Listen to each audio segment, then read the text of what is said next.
What's going on? It's Justeeni here. This is it. This is the match to determine the greatest Quetzali player of 2026. And you might notice something a little different. Normally, I show both players' perspective with this one, but I have to be biased here this time because I'm playing in the grand finals of the best Quetzali player of 2026 against the one and only Viking the Cat, who is definitely the expected player to take this title. If there's anyone I can think of, it is this person, and sure enough, he's here. So yeah, another thing interesting is I'm not hosting. It is very weird for me to not be the first player hosting in best of 3 because it's usually based on elo, and if you guys have seen the Challenger mode leaderboard, you know that my elo is kind of high. So very rare not hosting game 1 of this best of 3 series with Quetzali. Anyway, let's get right into things. So yeah, I'm just casually going against one of the greatest players of Quetzali, or I'd say the greatest Quetzali player. I can't think of anything even close to as good as this guy. But yeah, I have a very nice looking spawn, at least to some degree. I've got lots of force, good sawmills, I've got a coastal capital for good naval access. And we'll see if I can really make the most of that here. I get some medium stars as well. Now I can go for some early naval presence. Got a nice amount of cities to work with. So far, everything's going pretty nice, but I see this border growth here. Lots of forests for Viking as well. A little bit concerning for me, but I'm still going with my whole naval plan. There's a lot of forests there, by the way. But we'll kind of get a better glimpse at what I'm dealing with in a bit. Going for some chops, I know I only need these forests kind of in the middle. Everything else is kind of unnecessary, and we see the giant, of course. And riders. And this concerns me a little bit because I kind of know what Viking is doing. If you see riders with Quetzali and forestry, you can basically assume they're going for math markets. Basically every time. There's not really much incentive to go riding with Quetzali otherwise. So if one of the greatest Quetzali players in the world is getting riding, I sure wonder what they're doing. So it's a little telegraphed, but also still concerning nonetheless. I get my giant though, getting ready for my second one. And they don't really have a good way of attacking me by land, which is very good for me, because my whole game plan centers around naval dominance. Because I don't have good markets. I have good sawmills, but not good markets. So I decided to not really go for markets this game. I'm planning to just skip the riding branch entirely at this point, because I want to focus on the naval. So I'm going for some nice upgrades. Trying to defend, I do need my giant to defend in case they do go for that attack, which they are going for, despite the distance between us. Now I get a nice explorer ruin, and it doesn't get me Eye of God, unfortunately, but I still can get math and some catapults, and I have full vision. Seeing, yeah, they get catapults as well. There's a nice giant push. That's why they left the warrior there earlier. That didn't kill it. But yeah, we can see they have a lot of cities to work with, but so do I. City count's pretty equal. The concerning thing is I don't have math markets and they do. I get a nice giant push here. I should be able to defend no problem. But yeah, they're capturing cities. And they chop immediately for that market. Turn 13 very quick. At least quick by Quetzali standards. And turn 13 market is certainly much better than no market. That is for sure. I get sailing now. I feel like this is a bit of a race against the clock now. If I am not pressuring, I am losing, because this economy advantage will quickly cascade with how many cities Viking has to work with. Especially since now everything's going to get upgraded. Now getting the next sawmill going to further enhance these markets. Another giant just like that. Not even upgrading anything else, just so focused on these markets. But I'm trying to get this attack going. How can I possibly break through? I get a nice giant push here. And this is going to cause some pressure on this catapult, which is very nice. And yeah, I've got these catapults, I've got the giants. What I need to do is an all-in rush against this capital, because it's a little easy for me to target and a little hard to defend. And if I take the capital, nothing else matters. Viking recognizes what I'm doing, and he's setting up catapult defense. This is the one thing that's really worrying about the math markets, it is very, very easy to defend once you have it set up because you have the economy and you already have the techs you need to defend. When I go diplomacy, I want to get some cloak invasions to really cause some issues. Catapults alone are not enough to deal with the cloaks, plus depriving them of some economy is pretty useful, even when they already have a ton of stars to work with. We see more units spammed, lots and lots of unit spam, but I have a lot of unit spam myself. I've got a lot of giants, a lot of defenders. I don't really need economy. I just need to attack here. More cloaks going. And now we see the knight from Viking. And it's basically just they're going to be sending all these stars in to defend, and I'm going to be sending everything here to attack. And either I win, I get my attack, or I don't. I go navigation because I want to get the bombers going. I decide to go for the siege as well again. Not very efficient, but efficiency is not the name of the game. It is just take their capital. Nothing else matters. I even land the giant just to really try to get that attack going. But they've got a lot of units bunched up near the capital, which means when my cloak connects, not a lot of daggers for me. But I get these bombers down, go for the connection, and I've got these bombers. This is a ton of pressure. This seems almost impossible to defend, and I feel like for the vast majority of players, they would not be able to handle this kind of pressure. But I'm not going against any ordinary player. I'm also trying to deny nibble to buy myself more time. Another giant here. But I mean, how do you even defend this? I get another giant. And again, this just seems like such a powerful attack. But I say seems because at a glance things seem like they're going very well. But with this giant pushing the catapult and giant on the port, let's replay that again. Boom! Kills my cloak. Now I don't have a follow-up. My bombers are in peril. And my attack is completely over. I did have a way of kind of playing around this. I kind of missed this line for the opponent. Had I sieged with this giant, there wouldn't be a way to road in unless you kill the giant. However, I'm pretty sure the giant can be killed here. So maybe I need to like send in a defender as well. Maybe something else to further kind of stop this giant from getting in. Because I think if their giant couldn't road into the port and make this play, maybe it's still playable because my bombers would bomb, deal a ton of damage.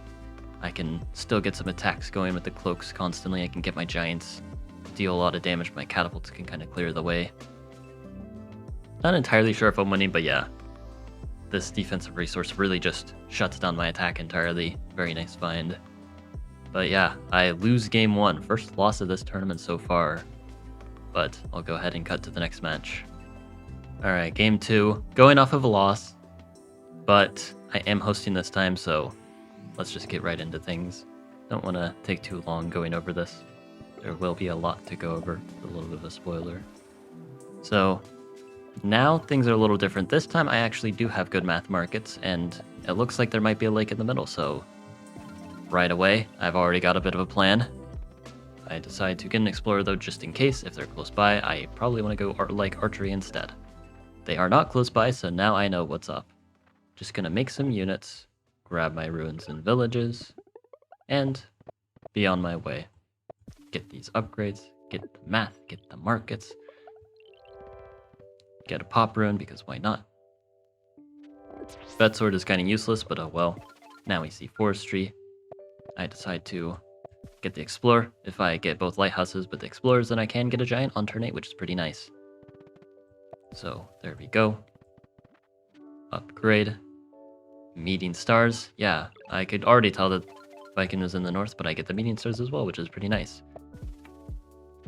Now, another explorer. And we both have great forests. So it looks like we're both going to be doing the same thing. And I go Park of Fortune here. And so, yeah, we've got Big Lake in the middle. Doesn't look like Viking has the best naval access.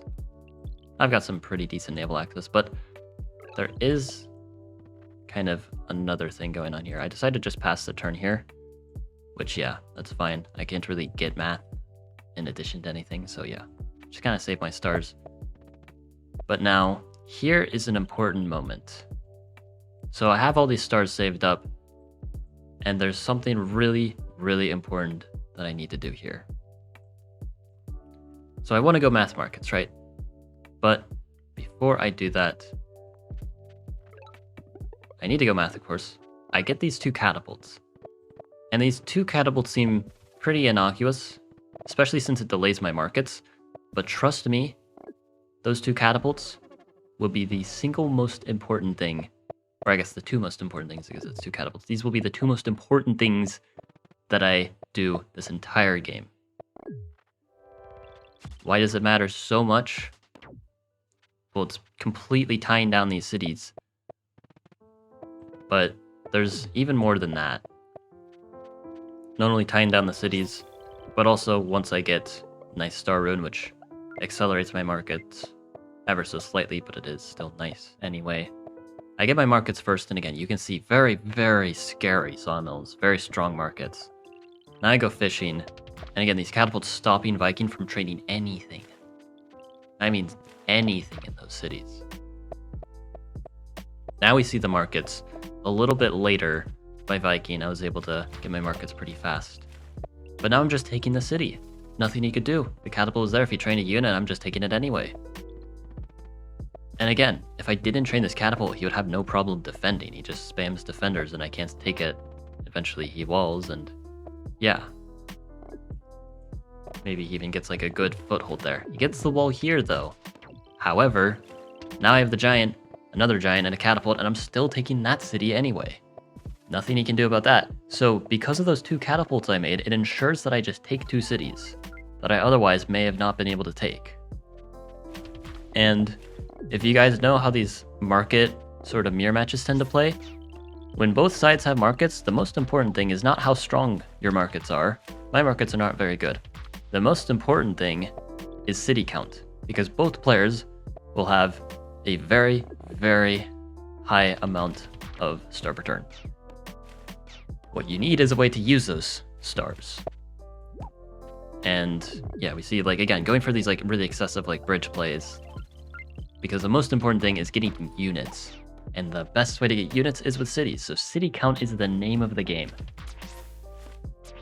I've got this really nice setup because by having like this whole lake to myself, I'm going to be able to constantly get units in the water. And I have these giants kind of acting as like a toll gate. If you want to invade me, you have to take a bunch of hits from my giants. So it kind of stops their juggernauts from invading entirely.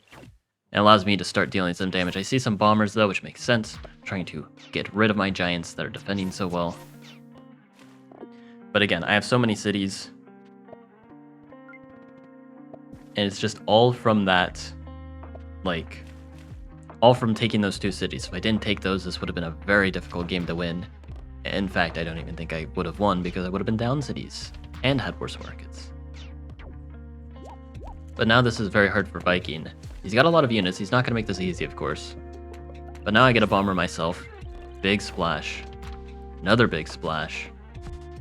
Catapults shredding away. Going for this attack here. And yeah, they've got a lot of bombers to defend, of course. Again, all this economy. You can do whatever you want with it. The problem is you're just limited by the amount of units you can make per turn. My bomber's kind of getting chipped away at, but it's fine. You can get some nice attack here, take out a bomber. And then I go free spirit, chivalry, disband this bomber, because it's worth a lot of stars when disbanding. And I get a knight going, and I'm using this bridge that Viking placed against him. Just getting all these avenues of attack. Again, you have a lot of star per turn, do a lot of things. In this case, like, it's not so much an economy advantage. I am probably up in economy as well here, despite their strong markets. But yeah, I have lots of cities. So I'm going to keep attacking now the knight goes in. Chains.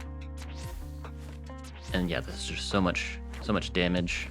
Bombers are kind of getting destroyed with this opening. It's going to reduce the amount of safe spots for bombers. And this is indeed going to allow me to win the second game. That means game 3, final game. I know like this hasn't finished yet, he has to resign, but yeah, we know he's going to resign.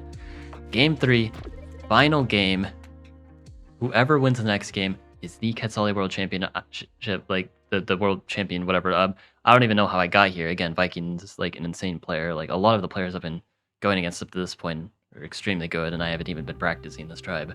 I'm trying to become the Bossy World Champion, but I'm just doing a little side quest, I guess.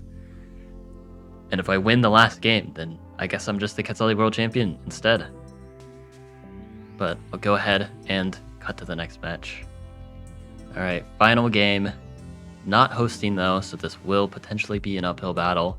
I'm just hoping that I can get a good spawn, because you kind of need a good spawn if you want to be the best of the best. And my spawn is looking really nice so far. I've got a very quick start with all of these fruits. So I go for the Explorer, and I see a bit of a land connection here that I really want to take advantage of. Grabbing the lighthouse as well, which is pretty nice. And so I'm thinking, well, it's going to be a bit of a land battle for me because I have 0 port access. So I'm thinking archery, rider roads. I decide to get some more upgrades. I go for workshop here because I know because they're in the north, I can still expand in the south just fine. Another upgrade. Now I go riding. Again, literally 0 port access. So let's go riding, let's go roads. Try to expand in the south and take as much as I can from there. I get a vet sword rune, which is actually really nice to continue to expand there. Try to get there before Viking, do as much as I can.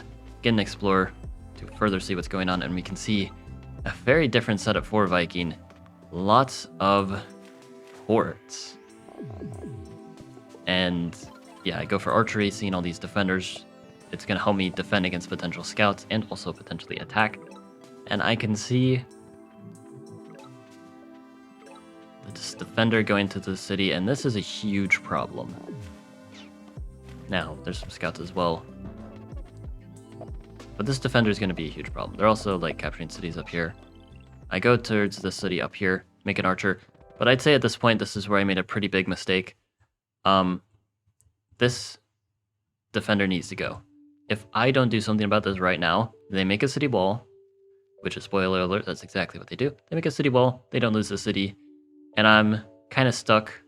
There's this big lake, and that's kind of that. So what I should have done is, if we kind of go back, I go for roads. You know, I already have them. I need to be attacking this defender as much as I can, which basically just means with these 2 riders, get my sword involved. So like, I'd have to like spend a lot of roads. Like I have to like road my sword here, and then get another road to send the riders in, and then get an archer. I just need to make sure I take the city. If I'm not taking the city, then again, they're getting the city wall, and they're just going to have such a strong defensive position that all this time I spent going for these really aggressive attacks is kind of going to be for nothing. But I have to play aggressively here. I don't have good math markets. I don't have really much of anything except for just playing aggressive, and more specifically aggressive on land because I have literally no port access, as I mentioned before. But we see now spitting out a lot of giants, and then again, I don't go for the city. They don't get the city wall yet, but that's because they don't need to until this turn. Viking knows what a city wall is. He's played Quetzali a lot, so he knows that city walls are very important to always keep in mind. And yeah, now I just can't siege. And what do I do? No, like seriously, what do I do? I go for a Grand Bazaar, of course, because I can get it. But it's very worth noting that, yeah, I'm actually down in cities. And I don't have an avenue of attack. I just got my giant only now. And there's some bomber spots in the middle, and I can't do much about that. There's going to be some scout attacks. I have the archers, so again, they can't be too aggressive with the scouts, but they can be aggressive with bombers once they get those. I go for fishing. I am able to get the Eye of God, but this just isn't looking good. I'm down in economy, and I just don't have the right text for the situation. I'm trying to be aggressive in any way possible, just hoping for some mistake, but now bomber here just completely rids me of anything going on in the north. Everything is gone there. Can't even hope to take the city up here. I was hoping maybe there would be an opening to like spam cloaks or something. That's why you never resign usually as Quetzali, because cloaks exist and you can always win out of nowhere. But here I just don't have it. I go for city wall to make sure I don't lose the city, but I am starting to lose a bit of hope here. Just looks like the door's further closing. Again, if I had potentially taken the city here, maybe I would have an attack, because now I could look towards this city. Can't really get cloak spam going, but I could potentially get in the water at least and start to fight back. But again, this bomber is just stuck here. This bomber's stuck here. Where's my attack? It doesn't exist. Juggernauts are going to defend their bomber. Another bomber, because why not? My Juggernaut actually just straight up dies. Very sad. Another bomber. It's just overkill at this point. Like, look at this. What am I supposed to do? So I just resign, and yeah, a little bit anticlimactic, but that's just how things are sometimes. I think it was a pretty fun set regardless. Again, congrats to Viking Cat, proving, unsurprisingly, that he is the best Quetzali player. As a shock to no one, I think he very much earned this title. He fought very well, making like almost no mistakes. Again, seriously, well played. I still have my chances with Sabasi, so don't worry guys. It's not a big deal. It's just a silly little square game where we have fun. Again, though, congrats to Viking. I think he might actually have a chance at Sweden, even with Quetzali, which I said was one of the more unlikely candidates. I think Viking's just a very good player. But we'll see. Anyway, hope you guys enjoyed. Like and sub, and have a good one.